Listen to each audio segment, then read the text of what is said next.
പ്രിയപ്പെട്ട ഉദ്യോഗാർത്ഥികളെ, Kerala financial കോർപ്പറേഷനിലേക്കുള്ള assistant നിയമനത്തിനുള്ള notification വന്നത് നിങ്ങൾ അറിഞ്ഞല്ലോ.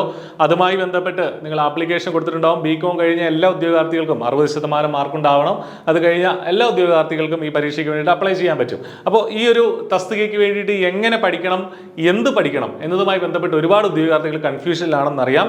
അപ്പോൾ എന്താണ് ഈ പരീക്ഷയ്ക്ക് വേണ്ടിയിട്ട് പഠിക്കുക, അല്ലെങ്കിൽ എവിടെ നിന്നാണ് നമ്മൾ പഠിച്ച് തുടങ്ങേണ്ടത്, ഏതൊക്കെ ടെക്സ്റ്റുകൾ റെഫർ ചെയ്യണം, എങ്ങനെയാണ് നമ്മൾ പഠിക്കേണ്ട ഒരു സ്ട്രാറ്റജി തുടങ്ങിയ കാര്യങ്ങളൊക്കെ ഡിസ്കസ് ചെയ്യാനായിട്ട് ഐപ്ലസ് ഒരു ഫ്രീ വെബിനാർ കണ്ടക്ട് ചെയ്യാണ് 12-ാം തീയതി വ്യാഴാഴ്ചയാണ്. 12-ാം തീയതി വ്യാഴാഴ്ച രാത്രി 8 മണിക്കാണ് ഈ വെബിനാർ നടക്കുക. അപ്പോൾ നിങ്ങൾ അതിൽ ഫ്രീ വെബിനാറാണ്, എല്ലാവർക്കും പങ്കെടുക്കാം. അതിൽ രജിസ്റ്റർ ചെയ്യാനായിട്ട് ഈ വീഡിയോടൊപ്പമുള്ള ഡിസ്ക്രിപ്ഷനിൽ ഒരു ഗൂഗിൾ ഫോം നമ്മൾ കൊടുത്തിട്ടുണ്ട്. അത് ഫില്ല് ചെയ്യുക. അത് ഫില്ല് ചെയ്ത് എല്ലാവരെയും കൃത്യമായിട്ട് നമ്മൾ ഈ വെബിനാറിന്റെ കാര്യങ്ങൾ അറിയിക്കുന്നതാണ്. അവർക്ക് കൃത്യമായിട്ട് അതിന്റെ ലിങ്ക് ലഭിക്കുന്നതാണ്. അപ്പോൾ മറക്കണ്ട, കേരള ഫിനാൻഷ്യൽ കോർപ്പറേഷൻ അസിസ്റ്റന്റ് പരീക്ഷയ്ക്കായിട്ട് ഏറ്റവും നന്നായിട്ട് തയ്യാറെടുക്കാം. എന്താണ് ഈ തസ്തിക, എങ്ങനെ പഠിക്കണം തുടങ്ങിയ കാര്യങ്ങളൊക്കെയാണ് നമ്മൾ ഈ വെബിനാറിൽ ഡിസ്കസ് ചെയ്യുക.